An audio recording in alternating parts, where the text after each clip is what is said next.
A partir da Senhora do Castelo abre-se à nossa vista um vale imenso, um rendilhado de casario vestindo uma constante irrequietude dos cerros.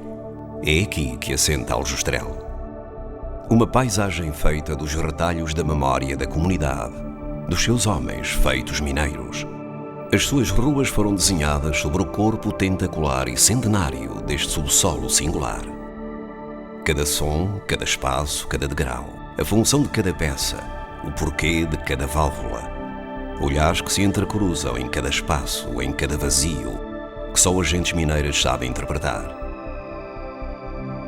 Mas, em Aljustrel, o interpretar da história vai muito para além do tempo dos homens.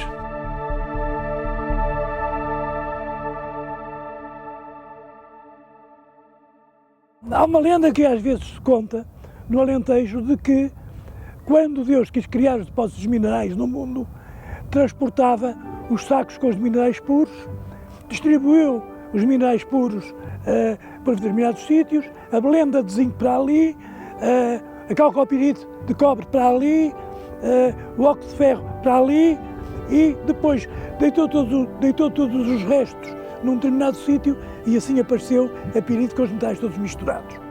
A faixa piritosa ibérica estende-se ao longo de 250 km e com uma largura aproximada de 60 km, ocupando genericamente um vasto território que vai da região de Grândola até às portas de Sevilha.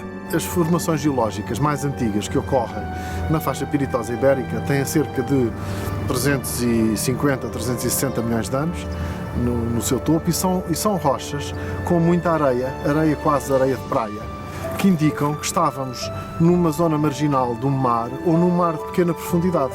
Estas massas mineralizadas, após longos processos de lixiviação e oxidação, provocados pelos efeitos atmosféricos, criam os chamados chapéus de ferro. Um chapéu de ferro é uma formação residual muito rica em óxidos de ferro, daí essa cor de ferrugem muito escura e o ar cavernoso, porque os outros componentes, que não são o óxido de ferro, foram dissolvidos, mas dissolvidos pela água da chuva.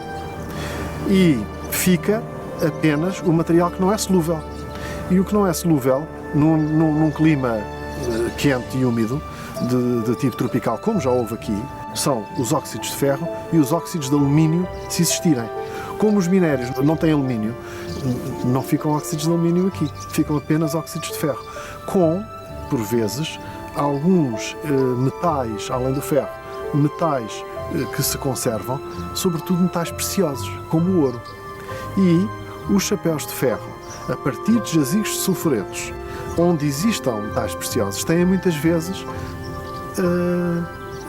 ouro, sobretudo ouro e cobre. E os antigos, em tempos pré-romanos, identificavam estes chapéus de ferro relacionados com os jazigos de sulfuretos e eram capazes de extrair daqui quer ouro, quer cobre. E então são os primeiros marcadores, os primeiros responsáveis por a faixa piritosa ter sido explorada na Antiguidade. Para muitos investigadores, desde finais do terceiro milénio a.C., que os primeiros metalurgistas chegaram à região de Aljustrel. As grandes massas oxidadas, ricas em cobre, ouro, prata, entre outros metais nobres, eram um assentamento perfeito para estas comunidades que procuravam nos afloramentos metálicos, também conhecidos por chapéus de ferro, o metal necessário para a produção artesanal de luxo, associando esta atividade à pecuária e a uma residual agricultura de subsistência. Inicialmente, a primeira ocupação que nós temos documentada no registro arqueológico é uma ocupação da Idade do Cobre, do Calcolítico, que é de finais do terceiro milénio antes de Cristo. Temos materiais já da parte da fase final da Idade do Cobre, que é o chamado fase campaniforme, e essa ocupação é documentada tanto aqui no sítio onde estamos, que é no antigo Castelo de Aljustrel, como também na zona do Chapéu de Ferro de Algares. Vamos encontrar no Morro da Mangancha, que é aqui muito próximo, cerca de 500 metros, então uma ocupação já do bronze final. São comunidades que já se dedicavam à mineração, principalmente do cobre, Desde aproximadamente 2000 anos antes de Cristo, que se assiste ao início de um período de relações comerciais de longa distância, nomeadamente com o Mediterrâneo Oriental, e em que o minério era a principal moeda de troca das comunidades aljustralenses. Tanto os gregos como os fenícios como os cartagineses eram povos comerciantes e que a maior parte das vezes eles traziam esses bens considerados de luxo, digamos assim, para trocar justamente pelo minério que aqui era obtido. Los romanos llegan a la península ibérica en el 218 a.C. y las primeras evidencias de minería romana en Aljustrel son del siglo I después de Cristo, es decir, 2 siglos después de que llegaran. Os romanos exploraram fundamentalmente o cobre, podendo Vipasca, a denominação romana de Aljustrel, ser considerada uma das maiores minas de cobre do Ocidente Europeu no período clássico. Mas também poderão ter explorado alguma prata e, naturalmente, as pequenas quantidades de ouro que aqui se extraíam. Enquanto houve minério e enquanto houve capacidade de exploração, viveram aqui, calcula-se que cerca de 2.000 pessoas, o que para a época romana é muita gente. O Metallum Vipascensis era administrado por um procurador que representava os interesses de Roma, concessionando a particulares a exploração dos poços. Trabalhos nos escoriais da época romana trouxeram à luz do dia 2 tábuas em bronze que contêm a legislação aplicável em Vipasca, que são um excelente guia para a compreensão dos métodos utilizados pelo Império Romano, tanto na gestão como na exploração dos seus recursos mineiros. Una de ellas legisla sobre la administración de pueblo minero, en la cual se dice que quien administra ese terreno de propiedad imperial es un procurator, y ese procurator a la vez exige a todo lo que quiera establecerse en este poblado minero una serie de requisitos. Por ejemplo, los baños públicos son propiedad del emperador. El emperador los arrienda, los concede a un particular que tiene que pagar un arriendo, y también le obliga a mantener las termas, los baños públicos abiertos de tal hora, cobrar un precio según establecido por la ley, etc. Lo mismo ocurre con otros servicios públicos en este poblado romano, en concreto con los barberos, los zapateros, los maestros de escuela, etc. Es decir, que toda la vida del poblado minero está sujeta a la administración de este procurador de los metales. Aquí nadie puede hacer nada sin que lo autorice este representante imperial. Y la segunda tabla es una legislación de tipo técnico sobre minería y metalurgia, en la que se dispone cómo tienen que ser las galerías, cómo tienen que ser las minas, qué medidas de seguridad tienen que tener, cuándo se puede sacar el mineral, cuándo no se puede sacar el mineral, cómo se arriendan los pozos, porque en realidad, aunque las minas sean de propiedad del emperador, el emperador a la vez arrienda a unos particulares el que exploten los pozos y luego les paguen un dinero. A cidade romana estendia-se em torno do chapéu de ferro de Algares. Na outra margem da Ribeira de Feitais foram encontrados vestígios de oficinas de fundição do minério, sob uma espessa camada de escória aqui deixada pelos metalurgistas romanos. Los minerales de Aljustrel, los explotados en época romana, eran básicamente sulfuros de cobre. Nunca, desde el punto de vista químico, se puede transformar un sulfuro en un óxido, que es la forma en la que se forma el metal. Necesitan un paso previo, el paso previo es la tostación, quemar el mineral para que pierda el azufre, y con esa pérdida de azufre ya se puede fundir y obtenerse ese metal en forma de óxido. En el edificio que tenemos aquí lo que se llevaba a cabo era esa operación de tostación del mineral, pero no se hacía al aire libre como se practicaban estas minas en el siglo XIX, sino en unos talleres que tenían unos compartimentos estrechos en los que se quemaba el mineral. Aljustrel vivia então um período de excepcional riqueza no coto mineiro. Esta es la zona donde se extendían los residuos que quedaban después de las fundiciones de los minerales en época romana, los escoriales, y es importante por la cantidad de escoria que apareció aquí. Das escavações arqueológicas realizadas no bairro de Valdoca, de onde foram exumadas cerca de 500 sepulturas da época romana, tanto de incineração como de inumação, não se evidenciam grandes diferenças nos enterramentos, permitindo concluir tratar-se de uma comunidade homogénea sem grandes diferenças socioeconómicas. Como o Império também foi declinando, as necessidades de minério também foram sendo menores e, portanto, a mina perdeu algum do seu interesse. E, portanto, as pessoas foram abandonando o território. Mesmo depois do final do Império Romano, algumas das galerias e poços de Algares ainda testemunham uma exploração, apesar de muito pequena e de caráter muito residual, que chega ao período islâmico.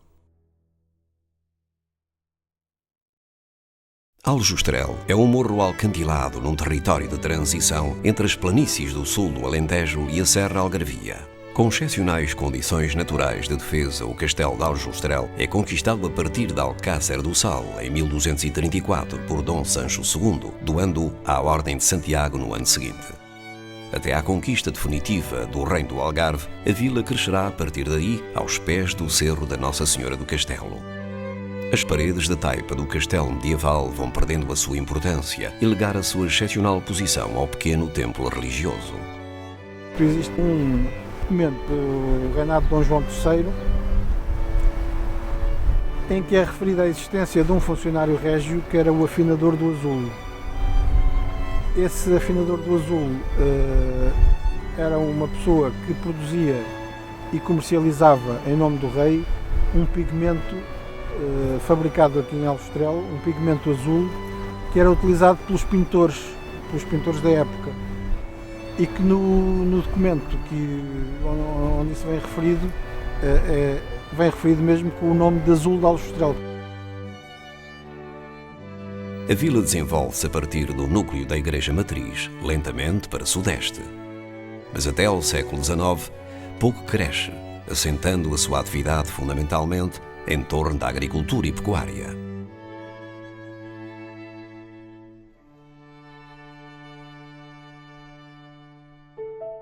São João do Deserto vai ser reclamado, segundo a legislação do país, para fazer uma mina e pedir a exploração, e Sebastião Gargamala pede a concessão da mina em nome de Ferreira Pinto Basto. A Companhia de Mineração Transtagana vai organizar uma exploração integrada da mina de São João do Deserto, da mina de Algares, juntamente com uma outra zona de terreno que é comprado de propósito, longe da vila e longe dos povoados mineiros. As Pedras Brancas correspondem, no fundo, a uma situação própria da segunda fase. Isto é, quando se queimava a pirita ao ar livre para tirar o cobre. O que é que a empresa que explorava o Aljustrel na altura fez? Levou os minérios para uma zona mais afastada do povoado, que era nas Pedras Brancas, e fazia aí a queima. Reduziam os riscos ambientais, o que não parece ter sido suficiente para que não houvesse comoções sociais nas Pedras Brancas, precisamente dadas as condições duras em que essa queima ao ar livre era realizada. Durante aproximadamente 60 anos, são diversas as vicissitudes que marcam a vida em Aljustrel. Mas a mina resiste a períodos intensos na história mundial que afetam, mas não inviabilizam a atividade mineira. A Primeira e Segunda Guerra Mundiais, assim como as campanhas do trigo no Alentejo, assente numa intensa utilização de adubos, permitem que as minas de Aljustrel produzam sempre com lucros particularmente interessantes para os investidores. Entre 1900 e 1936, apenas se registram perdas nos anos de 1931 a 1933. A 29 de junho de 1929, é inaugurado o ramal ferroviário de Aljustrel, permitindo uma baixa significativa nos custos de transporte. A forte retoma da segunda metade dos anos 30, em particular devido à Guerra Civil que deflagrou em Espanha e ao interromper de elaboração das minas, mas também considerando o sôfrego acumular de metais pelas empresas de construção de material de guerra no aproximar do conflito bélico que se adivinhava, é interrompida pela invasão do Reino Belga pelas tropas nazis. A atividade das minas de Aljustrel resume-se então à manutenção das infraestruturas industriais e na produção para as encomendas em território nacional. Aos pés do Cerro do Castelo, a necessidade de mão de obra nas proximidades dos sítios onde se desenvolvia a exploração mineira levou a que a vila se organizasse em grandes bairros.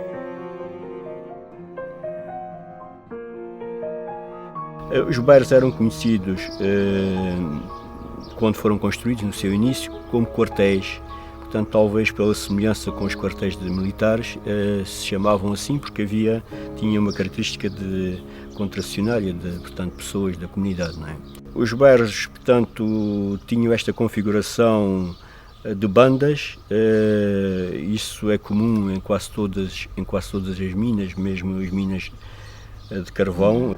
As famílias eram numerosas dos mineiros e viviam em 2, 3 casas e vivia uma família com 5, 6, 7, 8 filhos. O encarregado era a pessoa que beneficiava, portanto, tinha a vantagem de ter uma casa mais espaçosa, não é? Geralmente eram as casas nos extremos dos bairros, que é o exemplo desta aqui, embora hoje esteja um bocado desfigurada, né, em relação ao que era.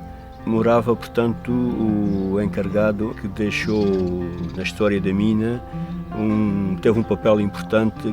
São Manuel Valente vivia da mina, mas vivia sobretudo para a mina. Trabalhar a 200, 300 ou 400 metros de profundidade cria sempre condições inóspitas.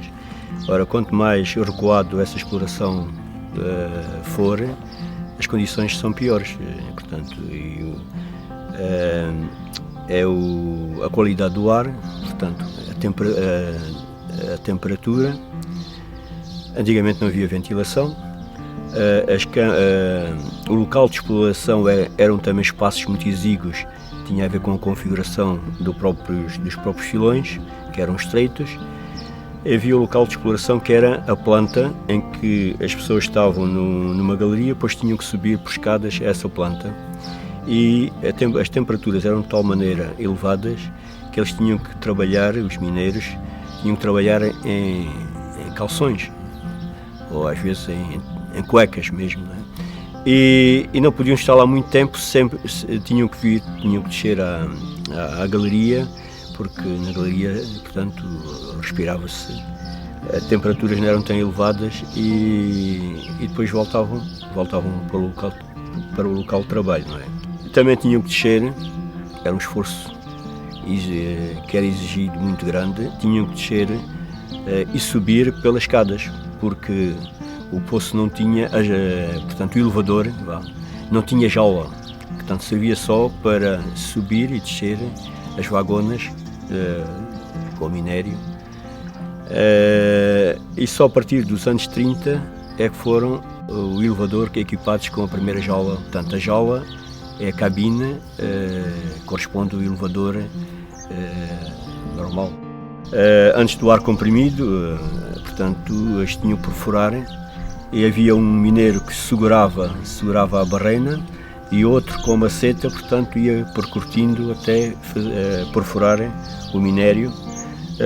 Depois veio a dinamite e depois mais tarde veio o ar comprimido, que foi a forma de energia mais antiga a ser introduzida na mina. Portanto, os compressores estavam à superfície e depois numa rede de tubaria levavam o ar comprimido que acionavam os martelos, portanto, para fazerem a perfuração. É neste contexto social e político que aparecem as primeiras organizações operárias, nomeadamente a Associação de Classe dos Operários Mineiros de Aljustrel e o Sindicato Metalúrgico. De inspiração anarquista, estes grupos assumem não apenas um papel sindical e político, mas também cívico, cultural e recreativo, no fundo, encarnando a filosofia nascida dos novos ventos republicanos, que superavam fortes na terra de Brito Camacho. As greves repetem-se ao longo da segunda década deste princípio de século, mas é a greve de 1922-23 que marca efetivamente a história do movimento operário e social de Aljustrel. É provavelmente um dos mais importantes momentos da vida sindical em Portugal.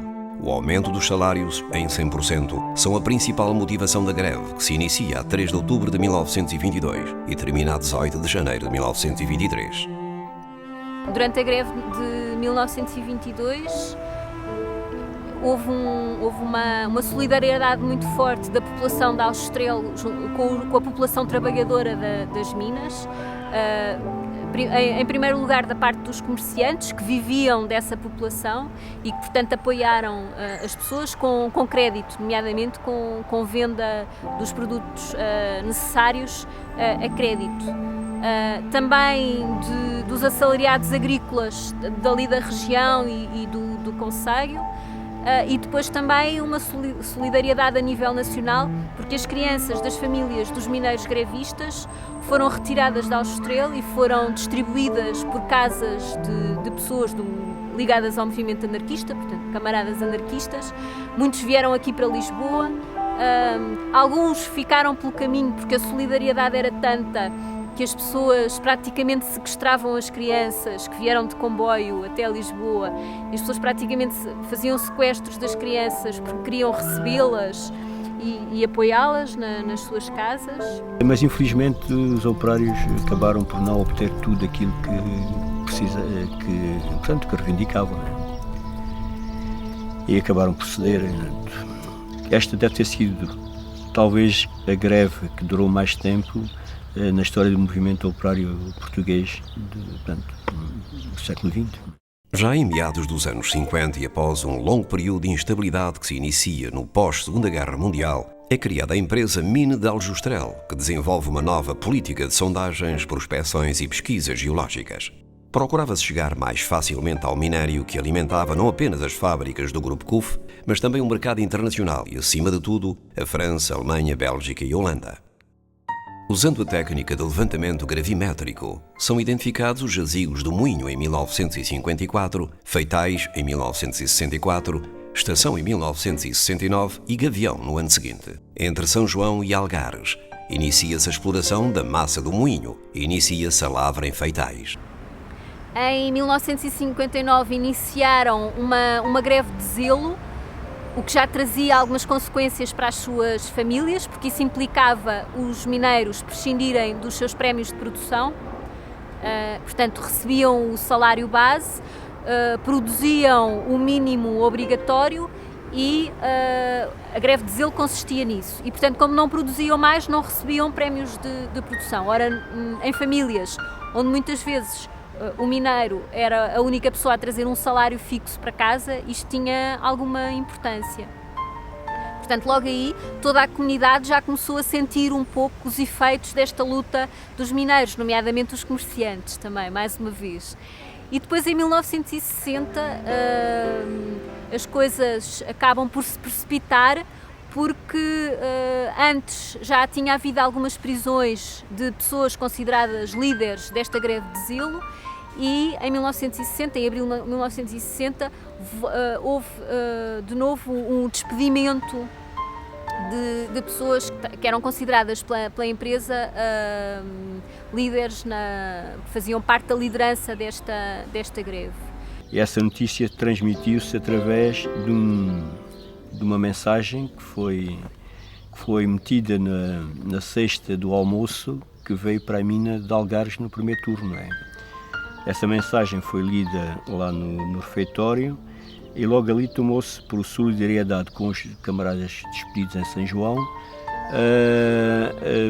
fomentou-se essa greve de protesto em que tinha como condições a readmissão dos camaradas que tinham sido despedidos em São João. No fim do turno, eles deviam ter saído do seu turno, do fundo da mina, e as pessoas começam a ver que eles não vêm, que entretanto começa a chegar notícias de que estão revoltados, que se juntaram todos à porta do elevador, mas que não vêm para cima. Portanto, aí a notícia começa a espalhar-se por toda a vila, chega até aos bairros mineiros, e é nessa altura que as pessoas se juntam no edifício do sindicato, as famílias, os vizinhos, enfim, as pessoas que estavam interessadas em saber o que se passava e em apoiar de alguma forma os mineiros. Os colegas de trabalho dos outros poços também, que entretanto tinham saído do seu turno, mas que souberam que os colegas que estavam no fundo da mina e portanto imediatamente se juntaram no sindicato. Portanto, foi quase como se houvesse, enfim, duas greves ou dois movimentos em paralelo. De um lado os mineiros no fundo da mina e depois do outro lado a população em geral, uma mais implicada, outra menos implicada no trabalho das minas, concentrada no sindicato. A boca do Poço de Viana foi cercada por guardas da GNR e pela PIDE. Isto teve como consequências, proibiram a descida dos mantimentos e a descida também, obviamente, de água potável.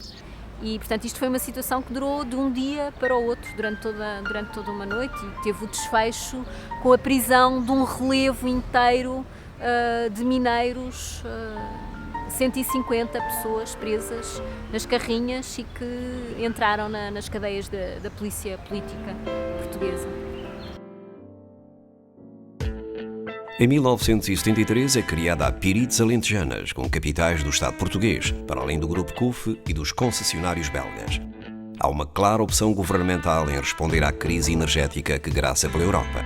Estabelece então um plano de intervenção. Para além da valorização dos recursos minerais, incluía a construção do complexo de Sines.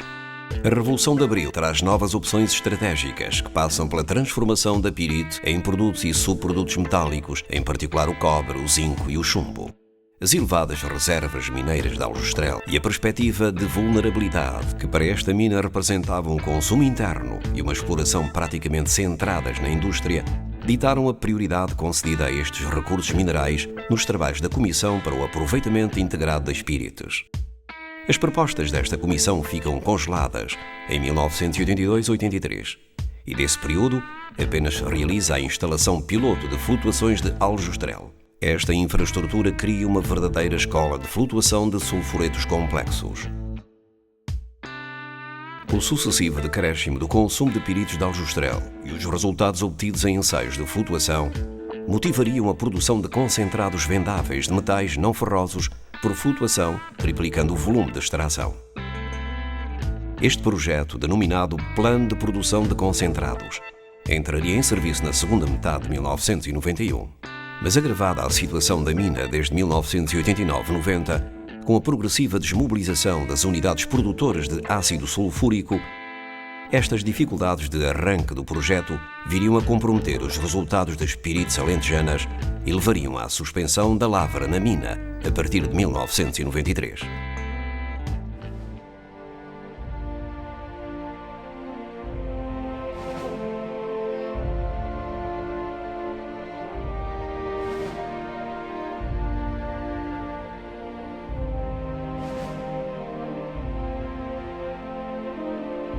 A vila de Aljustrel partilhou com a mina o protagonismo numa longa história de incertezas e lutas.